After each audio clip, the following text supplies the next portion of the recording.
Hi everybody, this is Jason Campbell and welcome to this month's episode for Mindvalley Membership. What we have today is actually someone who's going to be talking about something that touches not only on the concept of impact but also personal growth. We're going to be breaking a lot of rules here and we're going to challenge a lot of things within personal growth that most people aren't even bold enough to talk about. We actually had a full set agenda and we said, you know what, if we're going to be talking about bold, being more courageous, we actually need to start talking about the topics that most people decide not to talk when it comes to personal growth. We are going to address them head on. And I'm so excited to have Franziska Ezeli on the show to talk about this. And to tell you the truth, she has such an amazing biography that I would not even do justice if I would just read it to you. So I want to actually pull it up and read it to you fully so I can actually do justice to the amazingness of this woman. Franziska is a maverick entrepreneur, leading marketing and brand strategist, speaker, author, and co-founder of Basic Bananas, Ocean Lovers, Yours Socially, and The Business Hood.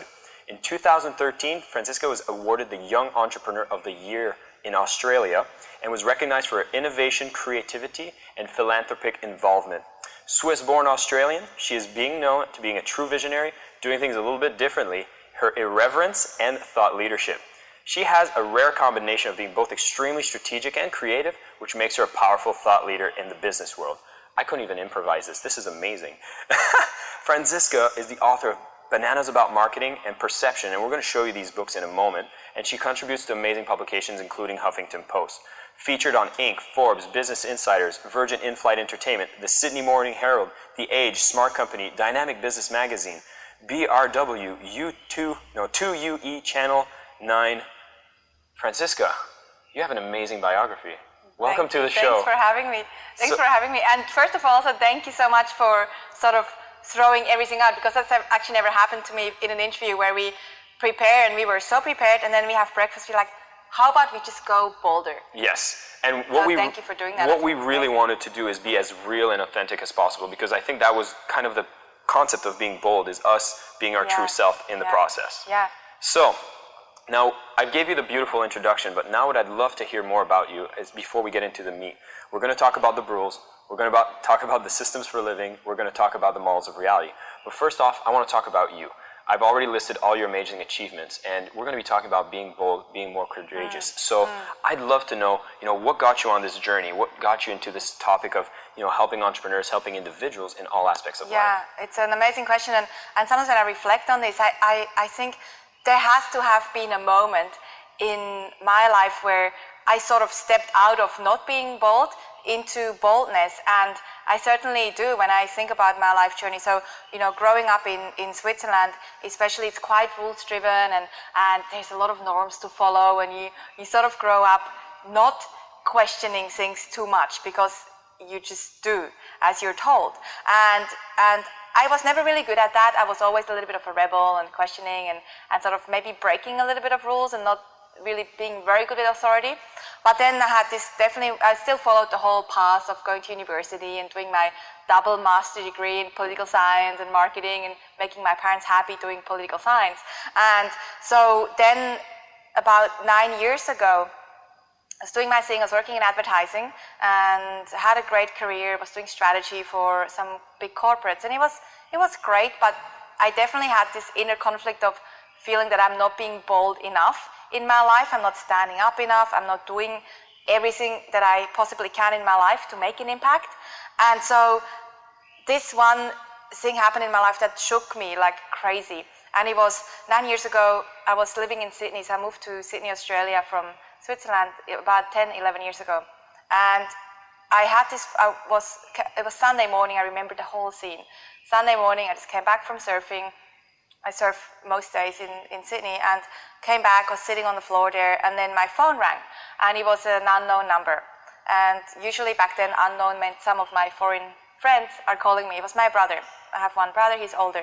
And he called me to tell me that our father had just passed away at age 58. And it was one of these moments in my life where I can't believe it, of course, like that this is happening. He was completely healthy, had a heart attack, and he passed away really quickly. And even now, thinking how my poor brother had to call his little sister to share this news. And then this was sort of the moment, I believe, if I had to pin it down to one moment in my life, when did I step up into lifting my own standards, into being more bold, into going after what I believe is right. And that was probably the moment, because the one question that I asked myself then, and I think it's such a cool question, I still use this 8-9 years later, is if I was to die right now, would I be happy with what I'm doing? And the answer was no. No, I'm not being bold enough. I'm sort of hiding a little bit. I'm doing my career thing because that's what I'm meant to be doing. I make enough money as a strategist, but I'm not making the impact that I want to make. So because the answer was no, I left my career. I started my own businesses. The first one was Basic Bananas. You mentioned that a little bit earlier. And then from there, I just stepped more into boldness and being more real and honest with myself. And that one question has been guiding me all throughout the last sort of 8-9 years is, if I was to die right now, would I be happy? And it's really funny, and it almost sounds a little bit crazy, but I was in New York, I think about a year ago with a friend, and I was sitting in a taxi with one of my girlfriends, and I just said to her, I turned around and I had this question silently in my mind, and I just said out loud to her, I said, hey, Suzanne, if I died right now, I'd be happy. And she's like, what's up? Are you dying? What's going on? I'm like, no, I'm completely healthy and I'm all good, but I'm at a point in my life where I am doing everything that I possibly can to say, hey, I've tried. Well, I've tried. I'd want to ask, like, what was the feeling, or how would you find yourself in that situation where you asked that question and the answer was no? Can you go back to that moment? Yes, totally. It was like, I can't breathe. And it's like, and it's really interesting because even up to that moment of when that happened, my dad leaving so quickly, I had already a little bit of feeling inside me that I'm not being bold enough, but I didn't really know why or what's going on. I was working in advertising. But then the feeling was clear that I had to shift a few things. You can't change your whole life all in one go, because then it's a little crazy. But I just knew, okay, one thing I can do already now is just change career and do my own thing and take what I know from advertising and marketing and bring that into the small business world. And so that's the first thing that I did. However, I did not tell most of my Swiss friends and family. My mom didn't know, my brother didn't know, because in my culture it would be too crazy to just leave your career. And I know my mom, and especially my brother, he's very protective and he's super intelligent. He would have said, no, you lost your marbles, you're gonna go back, get a job, you can't just do your own thing. And so because I knew that their beliefs would have really stuffed up my stories in my own head, because I was already not sure if I can actually do this. My story in my head was like, I am gonna do this, but the doubt, of course, is always a little bit there in the beginning. Can I actually do this? I have the knowledge, but can I actually build a business around this? And so I didn't tell people that I knew would sort of enforce my disempowering stories until about 8 months in, when the business was already up and running. And now it's a multi-million-dollar business. So Basic Bananas now, we have 27 people employed, and it's come from believing in what I got and telling myself the right stories. Wow. And I'm assuming that because where you were working in advertising, you weren't in a terrible place. You were probably doing really well, and that probably made it even harder. Yeah, I wasn't in a terrible place, but in my heart, I think I was. I think in my heart, I almost knew from the beginning, this is it. We all have this life. And I watched a movie on the plane. I think it was the Jackie Kennedy movie, and there was one guy in there who said, I think it was the priest, he said to Jackie, most people go to bed and he said, I do this too. I go to bed and I think, is this it? Is this it? And then I wake up in the morning and I'm sort of, yeah, okay, cool, this is it. I do my thing and I'm happy. And we often ask these questions. I think most of our viewers, if you're completely honest with that, you would have moments in your life where you go, is this it? Like, is this life? Am I doing this thing? Is this what I'm meant to be doing? And it's normal. I think it's normal. So I already had this before, when I was always a bit happy, but also a little bit like, is this it? Yeah. And so from that moment, it's a catalyst. You make some changes. You start asking that real Yeah, quick. and now I don't ask myself that much anymore, because this is it for me. Nice. Like, in this lifetime, I'm giving everything that I got, and this is sort of it. Yeah, it's cool. What I'm particularly excited here is that one of the systems we're going to be covering later in the episode is actually going to give you some step-by-step process on how to start asking these questions and challenging these perceptions. Yeah, absolutely. Now, what I want to dive into is we actually had, initially we were going to talk about concepts about, self-worth and things that we typically have actually covered in consciousness engineering in the membership area here. And there's some great courses on this, so I think we can take it we definitely, to a whole new level. Yeah. we can actually, we took it, we parked it because we realized we're doing an episode here on bold, And we wrote down all the rules that, you know, most people don't even challenge because it's comfortable not to even think about them. No, and nobody tells you that you need to challenge them. It's sort of like, yeah, this is common sense, of course. So we're going to open up right now to start talking about these new models of reality and, models of reality, and we're going to break some of the biggest rules in personal growth in a bold way. I love it. Are you ready? I'm born ready. No, I'm probably not, but I'm totally ready. We are super ready, and this is going to be amazing. So the first thing we're going to talk about, there's a rule that says you should always take the advice of the experts. Yeah, and I don't even know if it's exactly a rule, but we just do. You know, you pay someone, and I've definitely paid mentors a lot of money that tell you things that you should do, shouldn't do. And of course, normally we're born, you know, we're conditioned as kids to take the advice of our parents. They say, do this, don't do this. And that's how we go through life. It's like, yeah, no, okay, yes, I'm doing what you tell me. Especially if you pay someone. But that's very dangerous. That's very dangerous because there are so many people out there, especially now with social media. Everyone wants to give you advice. Men like meaning well. It's usually people that mean really well and they tell you, hey, why don't you do this? But maybe that's not the best advice. And I remember, you know, looking back, there are so many pieces of advice that I have been given even from really high level mentors that I haven't taken. And one particular one that I'll share now because I think it's a good one to share. When I first started my first business, Basic Bananas, I'd never run a business before, had no idea. I came from advertising. I knew how to market, I knew how to advertise, I knew how to sell, but I didn't know really all the rest of business. So I hired a business mentor, this really amazing woman. And she said, okay, first thing, Franziska, I'm going to advise you is do not call a business Basic Bananas. He's like, nah, do not call a business Basic Bananas.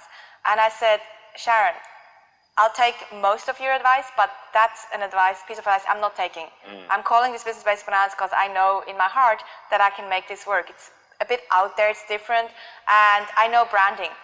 And so I didn't take her advice. And now when I see her, she's like, I'm so glad you didn't listen to this one piece of advice. So I always say, take all advice with a grain of salt. Yeah. And we'll talk more in the course a little bit more about how do you actually know what to take on and what not.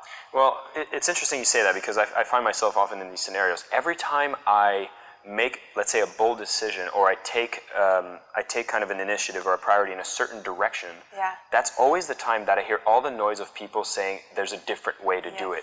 And it makes me hesitate, and it makes me actually very anxious because then I say, okay, let's say, for example, I say, we're going to do only one product. And then suddenly all the advice comes out and tells me, no, you should have a ton of products. Or if I go and say, no, we're going to have a ton of products, then people say, no, you should have just one.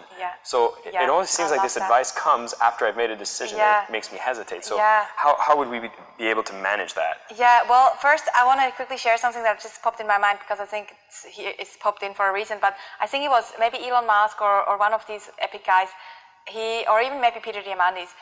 I think it was Elon Musk. He said that before a breakthrough idea, it's usually a crazy idea. So just before you have a breakthrough, it's usually your idea is like, you are crazy.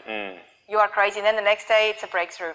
So what was your question? How do you overcome your hesitation? Yeah. I think it's really just about practicing to trust your own intuition. And I know that this is a little bit maybe woo-woo or you know, you guys probably have courses on this, how to trust more your intuition, but this is something I had to learn big time because as a Swiss, you usually follow checklists.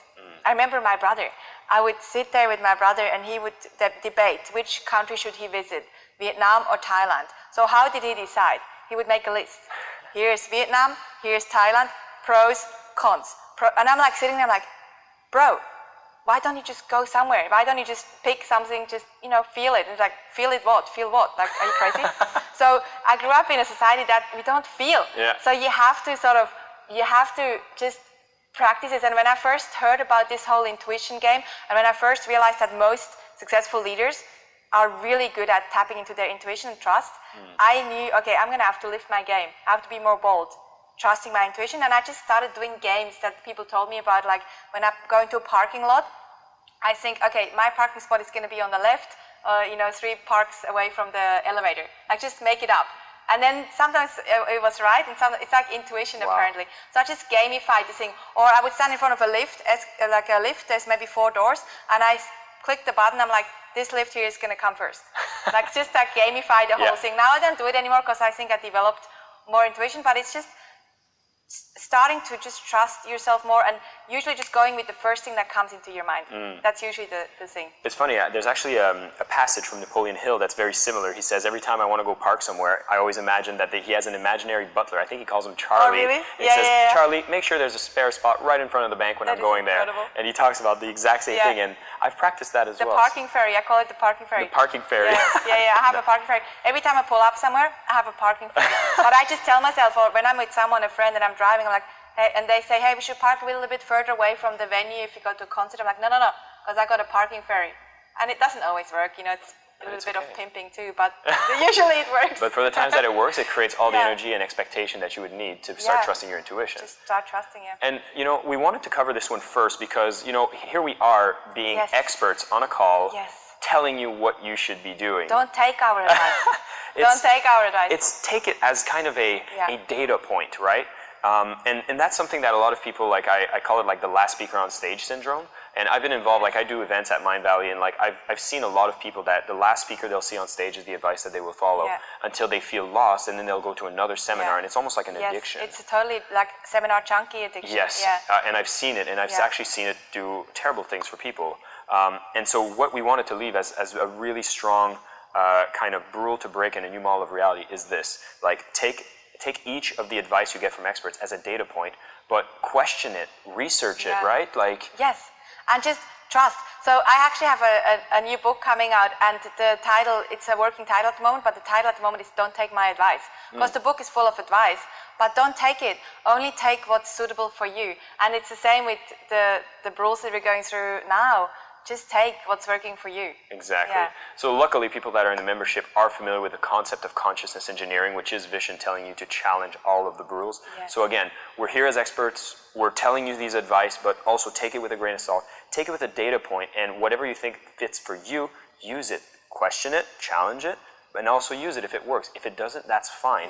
And then you're here with a library of tons of content here in the membership area. So go through the episodes and see which ones apply to you, and always do a bit more and make research. Checklists. Make like 1 million checklists. No kidding. Don't make checklists. Just take one piece of action towards something, and then if you realize actually this is not working for me, then throw it out and do something else. Because through movement is where you figure out if something is good for you or not. Exactly. Which actually segues into our next rule, which is beautiful. You should never give up on any project. Yes. This super awesome rule that everyone shares on social media too, and maybe I've shared it in the past and now I cringe about it a little bit, but it's the whole, you see it, like I see it visually even in front of me, never ever give up. Never ever give up. The biggest rule out there. And it stuffs people up. It stuffs them over. We're not going to swear too much here, but if I could, I would insert a lot of swear words here about it, because I see, especially I work with a lot of business owners, and I see some that come and they put a lot of money into a project, say an app, and they've never done an app before, but they put all their money, they take money from their parents, they mortgage their house, put all their money in. It's the worst app that I've ever seen. Potentially, I'm making this is a case study that I'm making up a little bit, but it's also probably a little bit real for some people. And they just keep going, even though they should probably, the fancy word in business lingo is pivot. They should probably pivot a little bit. So yes, give up. Sometimes you got to give up, but you never stop. You never stop. And I read, Nike, Phil Knight. Phil Knight is the founder of Nike Shoes. He's got an amazing biography that came out, I think, a few years ago. It's called The Shoe Dog. And I was just reading this recently, and he actually speaks a little bit about that. He said a similar thing. Sometimes you got to give up. He had a really hard journey with Nike shoes. It's brilliant, but he had to give up sometimes to do something a little bit differently, but he would never stop. So sometimes you got to give up, but just don't stop. Yeah, and I'd like to speak to one of my stories, which is actually I had my own business. I was doing some real estate and stuff, and I actually it started draining me so much, and I actually went into, like, call it a semi-depression caused by stress, etc. Got out of it quickly, but I had to give up the business, and my ego was the thing that was most bruised. I love that you bring that up. Yeah, because it's always the ego that comes in the way. Right? Yeah, and so, like, the reason I was not letting it go, I was like, I'm too proud. Like, here I am. I'm an entrepreneur. How could I give up? Yeah. But then the next thing that happened is I ended up getting a career within the real estate environment, like, flourished through it, and then it slowly guided me towards a path that I am now, and I'm happier than I've ever been. Well, and you actually are one of these people that has a little bit of a gift to leave the ego behind. I can tell when I talk to you, which most people struggle with, and especially business owners. I spoke to a business owner the other day. He has a business that turns over about 15 million, and we were looking at all the different products that he sells. He was in the hair care industry, and one of his products is losing $900,000 every single year. So I said to him, hey, let's call him Johnny. Johnny, why are you not giving up this one product? And he said, because I feel like a failure. If people see me give up this product that's been in the market in Australia for like 15 years, if I give this product up, I look like a failure, and my ego is going to hurt. And this is normal. This is normal. So you sort of have to, I don't know what you did to overcome this, but you have to sort of sometimes just put the ego aside a little bit. I had to have some real talks with some mentors, actually. I had to really... Took their advice, didn't you? I did, and I was happy I did, because I had to, like, I really analyzed that, and I said, you know what, this is not like... I started questioning, like, why did I become an entrepreneur? It was like, to get freedom, is it supposed to get tougher before? Yes, and like, I had a lot of these feelings happen, but in hindsight, I realized this was actually a really good decision. But what I was most happy about is I made a decision. Yes. And instead of just waiting it and keeping myself in that state of misery. I love that. Now, I want to change it since we talked about business. What about an example of where we don't want to give up, but it's not business related? Maybe it's like personal. Yeah, Maybe it's definitely relationships, you know. A lot of relationships, and it doesn't just have to be romantic, but I definitely think a lot of people are staying in romantic relationships, and I've definitely done this in the past, where I stayed in a romantic relationship maybe because it was just comfortable, or I wasn't bold enough to stand up and leave. But even with friends, you know, I think with friends this happens a lot, and it's something that I always struggled with all my life, because I'm sort of a people person, and I always wanted to just be friends with everyone, and I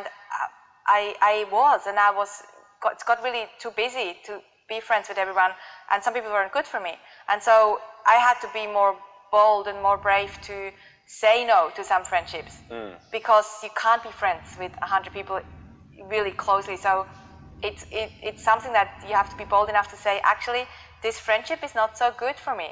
So then you just have to let it go. So I'm going to ask you a bold question in return to that, because I've heard, you know, you're the sum of your 5 closest friends. You often hear you have toxic friends, you need to let them go. And maybe this is a rule for myself, so I'll ask it openly. I actually feel like I'm being selfish when I let go of friends that are like not doing as well, because I don't want them to be in my five-person life. Is that selfish? I think that is a selfish thing, and I actually think that is a whole rule. Again, the whole thing about you're the average of 5 people. Everyone says that. It's such a rule. It pisses me off a little bit, to be honest, because I don't believe in that. I believe that if someone is a toilet cleaner, say your best friend that you grew up with, he now has a career cleaning toilets. And now you say, hey, he's only earning, I don't know, $5 an hour somewhere. I don't want to be the average or have him as part of my average. That is so selfish. Right. And that is so bad, because maybe this guy is the kindest person you've ever met, and he is good for you. Unless this guy is toxic for you, because he doesn't believe in your dreams, he takes you down, he wants you to be a toilet cleaner, then okay, that's maybe not the person you want to hang out with. But I have friends from my childhood that have a completely different past, that are now moms, stay-at-home moms, or that have different careers, that earn hardly anything. Am I going to let them go because it's going to lift my salary if I don't have them in my environment? That's such a rule. It actually makes me really grumpy. You can tell I'm getting worked up here. I know. But I'm actually because really it's not happy. fair. It's not fair. I think you don't judge people based on their career or how much money they have or what sort of background that they have. I think you choose based on do you add value to them? Do they add value to you? And with some of these friends, you will never have a business conversation like you would love to, but maybe you have a different kind of conversation. So I'm so happy you said that, because you know, I have a lot of these high school friends. They're part of my heritage. I really love them, but every time I heard that, I was like, am I supposed to give up on them? And it felt so bad. So I don't think you do at all. Perfect. And so I actually want to open up a bit more on that and ask, just for the benefit, and even for myself, sometimes I don't even understand what is the definition of a toxic person. You know what it is? I think, again, you define whatever you define for a toxic person. For me, a toxic person is someone that I spend time with and I leave after and I feel like I need to go have a nap. Wow. It takes away all the energy, and I usually have a lot of energy, so if somebody takes it away, it means it's very not so good. But also, so that's for me, that's from my personal definition is, do I leave this relationship or this interaction feeling really drained? But also for them, because maybe I feel really hyper, but maybe they feel drained. Then I'm not good for them, because it goes both ways. But also someone who doesn't believe in what you're doing, someone who sort of tells you to play it smaller, or don't do it. It's like that's sort of toxic too. But it's again, make up your own definition. Would you even see it as how you could call it, like either Debbie or Don Downer, like? Debbie Downer, the Debbie Downer thing? I wanted to use both genders, so I said Debbie and Don. Yeah, because I only know this expression, the Debbie Downer. So the Don Downer, the Debbie Downers. Yeah, but there are a lot of Debbie and Don Downers that maybe that could be good for you. They're just in their own life, maybe they're going through a little bit of a downer thing, and that doesn't mean that you're going to ditch them. Yeah. Maybe you lift them up a little bit. But at the same time, that maybe doesn't totally drain you. But a good friend is someone who is here for this person, even if they have a little bit of a downer situation going on, because they'll come back out. So you can't just only judge it by moment. You sort of look at the whole journey. What sort of a friend is this? Is this a friend that I could call in the middle of the night, and this person, this guy or girl, would come and save me from somewhere, from a situation? Is it someone that would stand up to me? I think that's more of the question. Even if sometimes they have a downer situation, what's the whole journey of this person? Yeah. I want to go into the next rule, because it's really fun. Let's see what it is. The rule is always be happy. Yeah. Can't be angry. You got to be happy. No. Smile all the time. No. The purpose in life is to be happy, apparently. Yeah, I heard that. Yeah, I think that's a rule. I think it's a rule, but again, don't take my advice. I think it's a rule because people are very quick about, and I see these happy quotes on social media a lot, and it's okay. It's if that's how you think life is, and purpose is to be happy, it's okay. Maybe that is your purpose, but at the same time, we can't ignore that sometimes you just don't want to be happy. Like especially if you're like frustrated about something, it's like, just be happy, and then you see all these happy quotes, it almost gets you more frustrated. Yeah. So I do believe, and maybe this is something that I've learned from different mentors, it's not something that I came up with, you got to feel the feelings.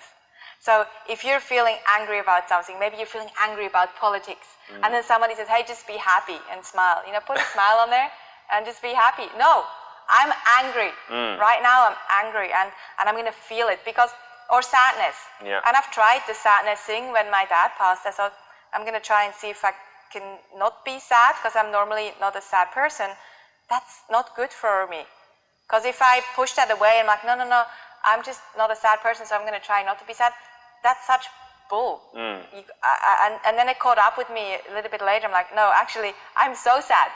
I am so sad. And I can cry, and I can be a loner for a bit and do my own thing and lose it a little bit, and I did for a bit, and then you sort of move through it. There's this 4 stages of grieving. You sometimes try to ignore some of these stages to go to the end point, skip. But it doesn't work.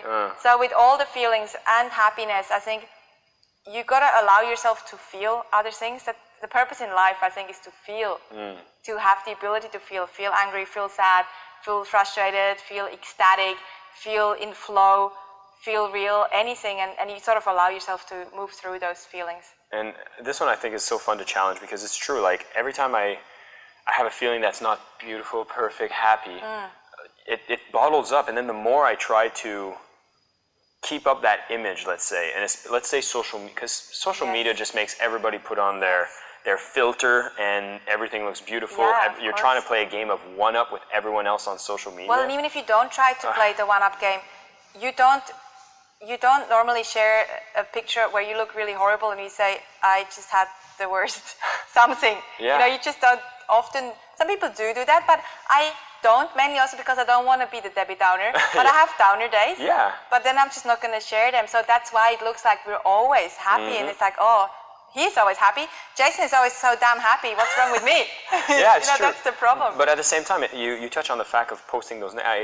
I would say personally, I never post like if I'm having a hard day, I'm not on social media. Yeah. But I also find that there's some people that's like, as soon as they're down, they go on social media to get the comfort from other people. I guess that's another strategy. It's like sort of victim strategy, which is okay too. Yeah. I think whatever works for you. Fair. If we get the comfort from your Facebook friends, you do it. I don't do it because I don't want anyone else to give me comfort, but also because I don't want to share sort of these vibes. Yeah. But I'm happy to share real vibes, but not so much, hey, I'm really upset about something. So what would be a way to kind of position this one? So the rule is always be happy is a rule. You have to feel a range. The moral of reality here, we're talking about let yourself feel the range of emotions. And don't be bashing yourself up that you just can't feel happiness right now, because that's often the problem. It's like, hey, just be happy. And then you sort of go, why can't I be happy? Why can't I be happy? And then you sort of get more frustrated. So just don't worry about being happy right now, because maybe it will pass. And do something fun if you're not feeling it, do something fun for yourself. Find what lights your fire. And give yourself a break sometimes. Just be human. Yeah, absolutely. So I want to move to the next bro here. Oh, this one's really fun. Personal development is all about working on me, right? Yeah, it's called personal, right? Yeah, I love this one. Now, personal development is great, and it's necessary, and you guys have a lot of amazing courses on this. I do think we can take it a level up, and I've done some research on this because impact. I'm a big believer in impact, and that's also what lights my fire, is impacting. So I thought, hey, how about I find some research on this rather than just talking about it and making up my own rules. I'm just going to find some research, and I found so much research on how when you get out of your own self and you stop focusing on yourself, me, and you go out there and you make an impact a little bit on someone, it has an even bigger impact on you than on the person that you impact. So there was a study coming out of, I think it was Boston University, and they did a study with a bunch of people where they said, okay, you guys are now going to go and make a little bit of an impact, and you guys won't. And then they measured the happiness levels, and the people that went out and made a little bit of an impact, it could be anything. It could be giving someone a compliment even. Could be, you made me this amazing green shoes, the wild fit, and that's even that.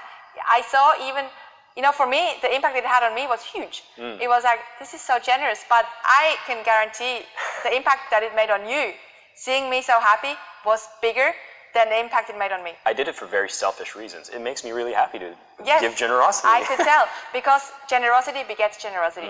And so the next level of personal development is really I coined this term, and I got the website too, called impactors. Impactors. And now I also call it being a ripple effector. So if we can sometimes just stop a little bit, stop the focus on me only, and try and be a little bit of a ripple effector every day. So make a little bit of a ripple effect. I see it like throwing a pebble in the pond.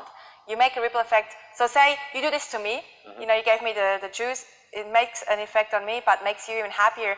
And then I will be happier, so I will maybe give a compliment to the gorgeous cameraman. And then he will go home and he will say something nice to his wife. I actually tried this because I'm doing experiments all the time. And I walked onto a bus in Sydney, and I thought, I'm just going to be an impactor, a ripple effector. And I try this whenever I can. Sometimes, I forget, which is a bit lame, but I sometimes forget to do these little acts. But I walked onto a bus, and the bus fare was $5 Australian. And I gave the guy $10, and I said, hey, buy the next person behind me, whoever comes on, the stranger, that ticket is already paid for. I just pay for 2 tickets. And then he looks at me, and he gives me back the $10, and I thought, oh, he doesn't want to play. And then he said, your fare is free. Wow. He just straight away, I was trying to make a ripple effect. He straight away was so happy that he had to give it back. Wow. He didn't want to even take my money, suddenly. I tried. Instant ripple. Yeah, because it's instant ripple. But then I know that this guy is going to go home and have the smile, hopefully still, when he walks into the door at home, rather than being grumpy, because some bus passengers can be a little bit interesting. So the ripple effect is immediate. And again, for me, I'm like, wow, this guy just gave me a free ride. It's a ripple effect on me, which keeps going. And it's not even about a big gesture, sometimes just a little thing. Yeah, little things, little compliment, like just even, making someone a tea. I mean, Katja here, who is also on set, and Ellie, they keep topping up our waters, they make sure we look good. It's like little things. You know, you look fantastic, by the way. You too. But here's the biggest thing is like we were talking about this and analyzing this brew here about personal development and what we really wanted to tackle here and make sure you guys understand. If you want to make, let's say, work on yourself to be better, it's not always just about working on you and let's use the word selfishly. It's about being able to impact others selflessly. Yes. And when you do that, you end up actually finding yourself being in a better place emotionally as well. I think it's the next level. Yeah. I think even if you just do a challenge, let's give them a challenge. We should give them a challenge. Maybe it's a system. 10 days. I got a system. 10 days. 10-day challenge. And what you do for the next 10 days, every single day, you're going to make a little bit of an impact. You can find some ideas if you do on my website, Impactors, but you can do anything. It could be buying someone a coffee. It could be, you guys at Mind Valley do this a lot. It could be coming to work, leaving a cupcake. Actually, Ellie loves cupcakes, so just put a cupcake onto her desk before she walks in, and don't tell where it came from. Do this stuff anonymously. Do this stuff anonymously, but do little things. Maybe you buy a flower for someone and drop it at their door. Maybe you call. You know, one of my challenges that I sort of tell myself that I do, and again, sometimes I forget, which again, I have no excuse to forget, is every single day I want to tell someone that I appreciate them. Yes. And I usually pick the people that are least expect it or that can't handle it. Like someone like that would be my brother. I send him a message sometimes and I say, I love you. And he's like, what's she on? Is she drunk? Is she? No, I'm completely sober. And, you know, but it's sort of, I know he can't handle it, but it will make him still smile. And he will be doing something nice for someone else. So we do something like that. It's actually kind of a culture hack at Mind Valley. And what we did is actually a challenge, and I forget the name. It's the week, isn't it? The whole week where you do the Secret Santa? Well, no, this is actually the Love Week. You're right. The Love Week, yes. We do have the Love Week, but we did something recently, which was a 21 Days of Appreciation. And it's from, and I forget, it was the man who built the culture at Zappos, and I forget, Sean Aker. Yes. Sean Aker with the Happiness Advantage. Yes. Exactly. Yeah. See, I do remember things. And so what he did is he talked about a 21 challenge of appreciation. And so everyone in the company every day had to do an act of appreciation to someone else. And we did it for the 21 days, and it just brought the energy up in the company. It's incredible. And I'll say right now, as we're filming this, is some of the craziest times at Mind Valley. We're launching a university. We have this membership coming up. We have these new quests coming up. So it's like the most hectic times. But the fact that everybody was appreciating each other just made everyone operate on a level of energy I had never seen before. It's that. You know, one other thing that we do that I think we should quickly share because it's a good practical thing for our audience. You can do this anywhere, even if you work for someone, whether you work in your own company or for someone else, and you guys do a variation of that. We do something called the Gratitude Circle. And every Friday, what we do, it's really empowering too. And again, here's the thing with gratitude. People give you all these gratitude exercises. Someone once told me, because when I do my own gratitude, it's in my head. When I fall asleep, I just go through a few things that I'm grateful for. Someone said, hey, you're doing it wrong. You're doing it wrong. You got to write this stuff down. If you don't write it down, it's not working. I'm like, it seems to be working. I do it my own way. So do this stuff however you want it to do. Yeah. Remember, take all advice with a grain of salt. But one thing that we do that has had a huge impact on my companies, every Friday we have a team lunch, and then we go around in a circle, and we have this gratitude rock that some client gave me. It's like an Aboriginal painted rock, and we just throw it at someone. Like I would throw it at Jason, not really at you, but you know, sort of like bang, gently. And then he would take it, and I would say, Jason, I just wanted to thank you for this week because you just looked after me so nicely when I was in Kuala Lumpur. And then you take your rock and you give it to someone else. You give it to Al, and you say, Al, thank you for your incredible camera work and always just being on time, and you just got your stuff together. We're breaking the fourth wall here. Al is right behind the camera. We have 3 dimensions here, 4 dimensions. And then Al would throw it at someone else. And we do this every week. And I remember in the very beginning, I actually got this from one of my friends, Joey. She told me about this. And I remember in the beginning, I forgot to do it once at lunch. And then some of my team came up, hey, we need to do the gratitude thing. So they actually want to do it. Yeah. They actually want to do it. And it's really quick. I think I'm gonna bring this up. I think we're gonna do this. I think this will be fun. Yeah, I'm gonna do it with the events team. Yes, you do it. Yeah. And only don't go for too long because it can just go for too long. But just one person gets one gratitude from someone. Wow. But then usually, you know, let's say I gave it to Al, and then you go, oh, I wanted to give it to Al. Well, you find something else about someone. You say something about Katja. You're like, okay, I'm gonna give it to her, and you just find stuff. Yeah. Because there's something nice about every person. This is true. Yeah. And so I'm actually gonna add a variant to it. Is that if you find yourself wanting to do this exercise and you're alone, throw it on a wall, catch it, and give yourself some gratitude. Yeah, or just send us some messages. We take them too. So that's true. Go into the community just Francisca, Jason, hey, we love you. Just send us like. So just to wrap up, because we went on a little tangent, we're having a lot of fun here, as you guys can tell, but we went on a tangent. We forgot to give the 10-day challenge here. Oh, the 10-day challenge. No, I already gave it basically. So for 10 days, you just do something nice to someone. And you can do it in secret, or you can do it publicly, but it can be by saying, I love you. Maybe on Monday you say, I love you to someone. Maybe on Tuesday you buy someone a coffee. You just already put it there. Or maybe on Wednesday you make a tea for someone in your office without them asking, ever. Maybe on, what are we up, Thursday? On Thursday you hang out the washing that your partner put in the I was going to say in the dishwasher, in the washing machine. That was quite interesting. And then you hang that, you just do little things for 10 days. 10 days. For 10 days. All right, and what we'll do is we'll actually make note. We'll put that challenge as one of the things you need to do after you watch this episode. And if we go into the community, I'd love for you guys to share what is it that you guys decide to do for those 10 days. Yes. We'll be out making some comments. comments. And you know what? In the course that is following after the interview, I'm also sharing another 10-day challenge, which is similar but different. Perfect. Same but different. Same but different. You've been to Thailand. So I want to move to the next rule because this one's huge as well, and a little controversial as well. The rule is to live a happy life, I need to follow my passion. Oh yeah, the passion trap. The passion trap. The passion trap. This is another one that gets me a little bit under my skin. Mainly because I do see sort of, not just young people, but I do see a lot of young people also that work with me at Basic Bananas that sometimes fall into this trap, and I've fallen into it. And you did too. Yep. After sort of when you go to university, I think most people sort of, not most, but some go, oh, what now? What now? And I had this too.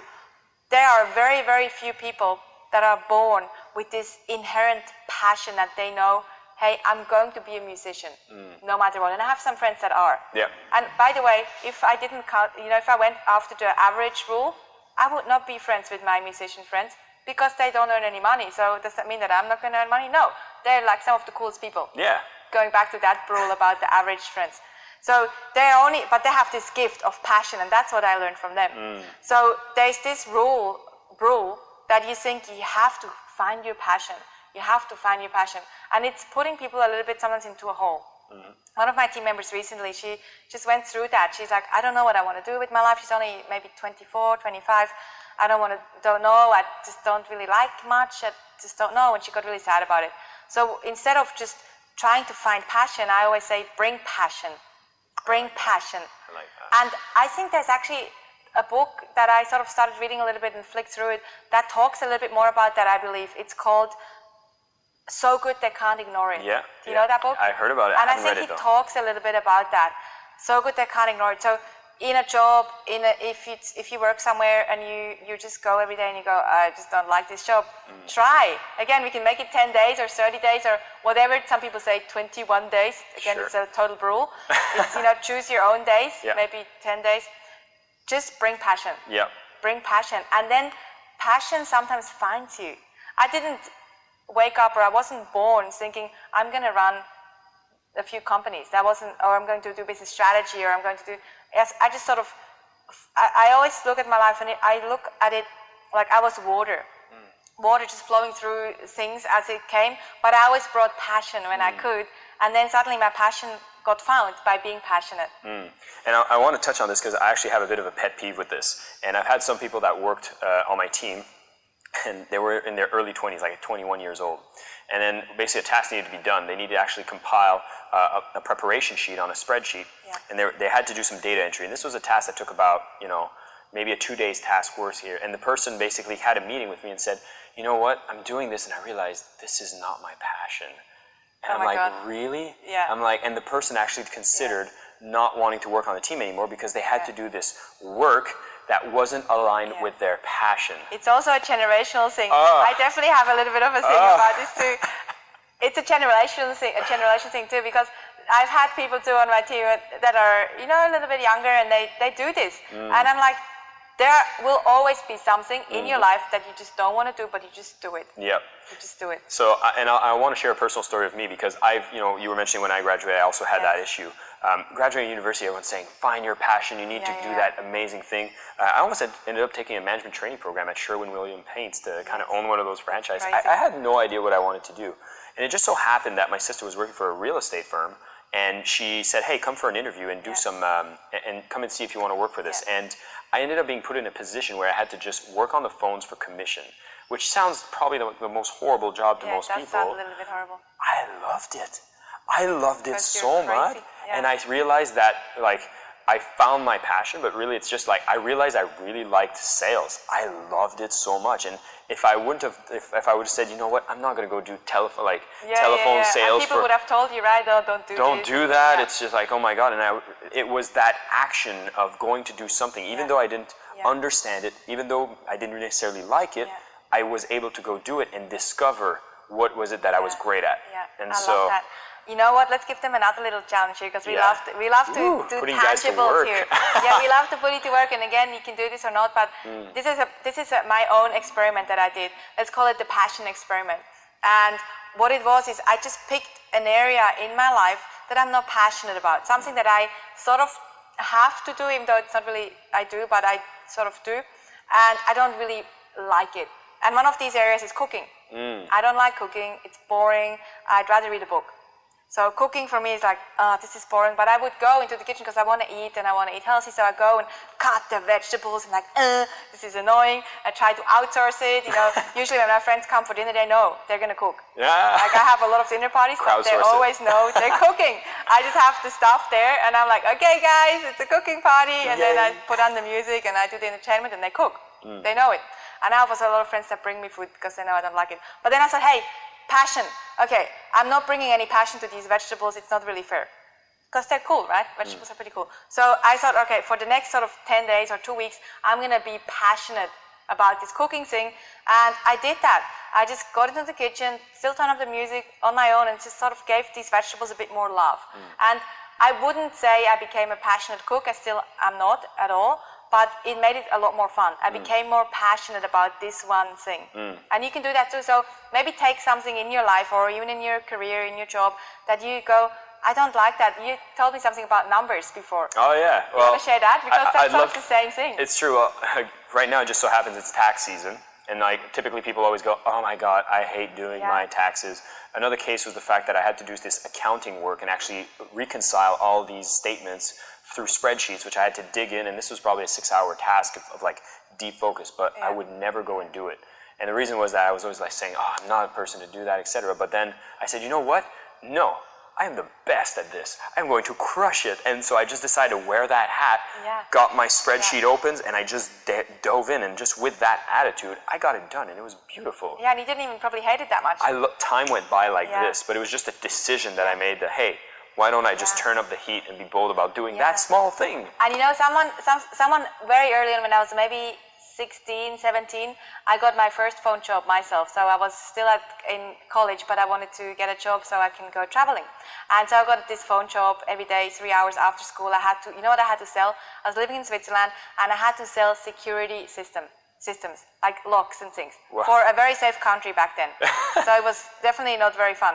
But so I had these 3 hours that I didn't really enjoy cold calling people. Hey, do you want an appointment with our security consultant? He will then sell you a bloody system that you probably don't need.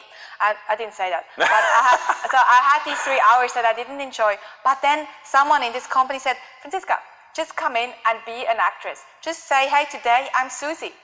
I'm Susie, and I put on my glasses and I just pretend to be Susie for 3 hours acting, and I had so much fun and I sold so many appointments. It was unbelievable, but it's because I changed my mindset around this. I brought passion, because I suddenly wasn't even Franziska anymore, because you get knocked back all the time too. So if Franziska gets knocked back, it's a little bit of a pain on the ego, but it's Susie. Susie doesn't care. There you go. Because she takes her glasses off after and she turns into Franziska. So that's another really good tip, I think. It's so fun. So like we're doing this and we're talking about a lot of these personal growth things, and they seem sometimes so trivial. Like we talk about just these little things that we're doing. Little tweaks, right?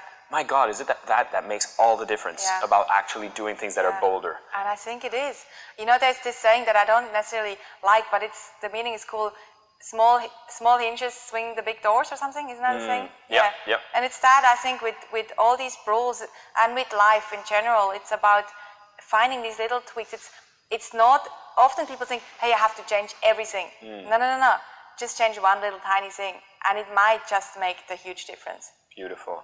So what I want to do is I want to recap some of these rules before we actually move to the last segment of here, where we're going to talk about the systems.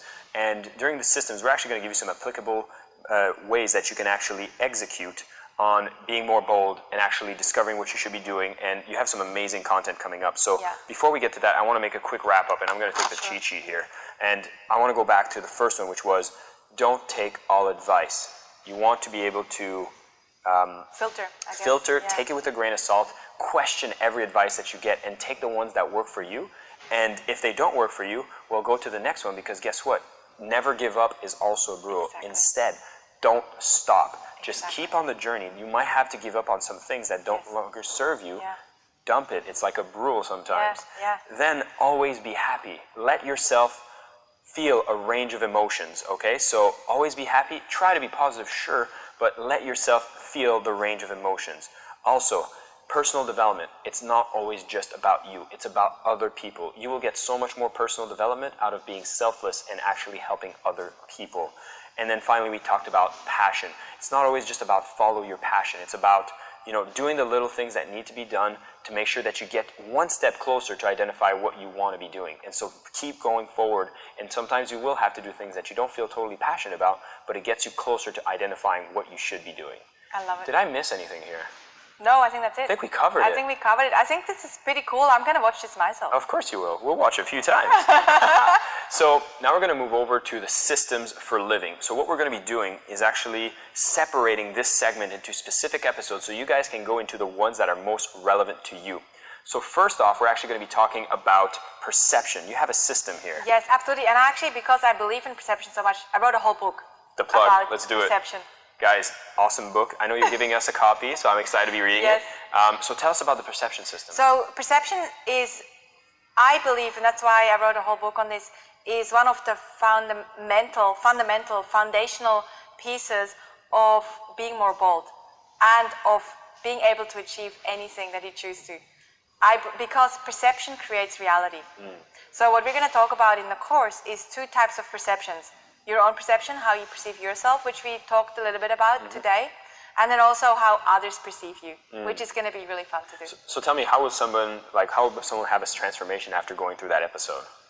I believe, so what sort of a transformation they will have? Yeah, exactly. I believe they will be able to align how they want to see themselves with how others are perceiving them, to just be more authentic in what they want. And there's a few questions. There's about 4 questions that I will share that will help them do that. And you just become more, when you're aligned with yourself and you feel like you just, sometimes you just feel you go through life and things are just flowing, like you look a little bit like you're flowing a lot. And I think it's because you have perception quite worked out. I would think so. I believe so. It's true. I actually feel blessed every single day. Like, luck is always on my side, and I genuinely feel that. So I think that when I go through this, it will be kind of a reconfirmation for... Yeah, I think so. Awesome. I think so. So the next one, we're going to talk about the transformation stages. Tell us a bit more about that. So the transformation cycle is something that I even still use myself now, and I shared a little story with you earlier about it. It's a cycle that you sort of use to become aware of your own stories in your head that are either working for you or not, are working against you. And so the first stage that we'll go through is that awareness phase. The second one is figuring out which stories are working and which ones are not, and then the ones that are not, we change them. And then action. So because all your stories in your life, they inspire a certain action. So if I believe I'm bold, so if I tell myself I'm a bold person, the actions that I will take here are completely different if I tell myself I'm not so bold. Let me give you an example. So growing up, I always thought I want to be a bold person. So I just told myself that story. I'm bold, I'm bold, I'm bold, I'm bold. Then something would happen, like I would go snowboarding with a bunch of friends. And then some of the guys would say, hey, let's jump off this cliff somewhere in the mountains. And I'm sitting there going, no, this is scary and I can't do this. And I'm like, no, story, bold, bold, bold, bold, bold, bold. And I even use it now. So then I would just do it. Yeah. Of course, making sure that I don't die. Usually it's like pretty safe. That's a good thing. That's a good thing. But even now, I use this story when I go surfing, and sometimes it's a little bit bigger than I'm used to. I would just sit in the surf and I would go, I'm brave, or I'm bold, or I'm courageous. bang, bang, bang in my head. And then the action that I take is like, yeah, I'm paddling out. You know what? I'm paddling out. And then the third one, once you do enough of this action here, the fourth one actually, third is action, fourth is your beliefs. So once you do enough of this here, it becomes a belief. True. So now I believe that I'm bold, even though I actually just had a story in my head early on. So it's kind of like really taking it much more further than an affirmation, Yeah. right? Because an affirmation is just like a one thing, but here you're actually saying there's stages to it. You got to take action on the affirmation. We'll go into more details, but Perfect. I still use it myself. Beautiful, Yeah. beautiful. And then you talk about bold, which is actually your third segment. So Yes. talk about bold. Yeah. So there we're going to talk about 8 key ingredients that I've sort of identified to make someone more bold. And these are things that I believe in, and it's very much about lifting your standards. So how can you lift your own standards, but also how can you now use the segments that we've spoken about now and the first 2 segments, the perception and the cycle, to increase your impact. Because ultimately, that's really what it is all about, isn't it? To make an impact somehow, to leave a mark, to leave a legacy, whatever that means to you. So that's what we're going to share. Beautiful. And what I love about this whole episode is actually, this was actually a bit of a trick. It was a facade. Because what we were talking about here is about being bold, which you're actually going to go through right in that episode about being bold is going to be the exact steps about being more bold. Yeah. Everything that we wanted to do in this episode here was actually to prepare you mentally about taking that action and understanding that being bold is going to make you a little uncomfortable and is going to bring up a lot of the rules, and you're going to have to look at other beliefs you're going to have to challenge, and you're going to have do some transformation. I'm so excited. So it's so cool. I'm so excited. With that, you know what? I've actually made a bold change to our format to the interview. Do you realize? Yeah. I forgot to ask you the first question. Tell me that. I like that we're changing this I know. Let's we were a little bold, and we're asking the first question at the end. So I love it. before I ask you the question, we're actually going to close it off, and this will be the final statement. So I wanted to say big thank you for being on the show with us. I hope you guys had a ton of content. In these episodes that you're going to see following this is going to be very specific, actionable systems for living that you can apply and is going to make some massive change in your life. And did you want to add anything before I ask you the last minute question? All I want to add is just take what you can use out of any advice that you get and apply something, and then trust yourself and do it your own way. Beautiful. So let me ask you, Francesca, what gets you up in the morning? So he told me not to say coffee. Not coffee. I don't drink coffee, so that's a good thing. Really, you know what? This is something that I have to tell you this because this will help someone. I always thought, what's my purpose? And then when I was working in advertising, when I was building my own businesses, I'm like, but what's my purpose? And I sort of, am I not even living my purpose? Because I wasn't so sure. It's the whole passion purpose trap that I was in. And then suddenly I realized, you know what? My purpose and what I'm really good at is putting a smile onto someone's face. It's that simple. And so now I look back, I'm like, wait a second, but you can do this any sort of way. Again, it's back to the passion thing. I can put a smile on my face if I was cleaning a bathroom. I can make someone smile. If I'm a business leader, I can do that. If I'm out with a friend, I can do that. And that's what gets me up in the morning, is knowing that today, when I wake up, I will put a smile on someone's face. Beautiful. So that's pretty much what gets me. It's what gets me going. And so if you guys can find yourself that one thing that gets you up in the morning, I think that's one of the most beautiful ones I've heard. Put a smile on somebody's face, you've made a good day. Exactly. That's a great way to finish and this And you know session. what? I want to quickly add one thing before we finish it, because this is so simple that my mission is accomplished when I go to a restaurant, and now, again, this is a story that I told myself that became a belief.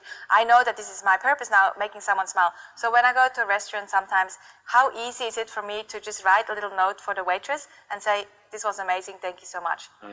It takes less than 1 minute. She walks away, it puts a smile on her face, most likely. So it's a very simple mission, and finding a purpose can be that simple. It can be. And so thanks again for being on the show. Guys, go into the content episodes. There's some amazing systems you guys can put into your lives, and this was amazing, so thanks again. Thanks so much for having me. Thanks for doing this also. It was a pleasure.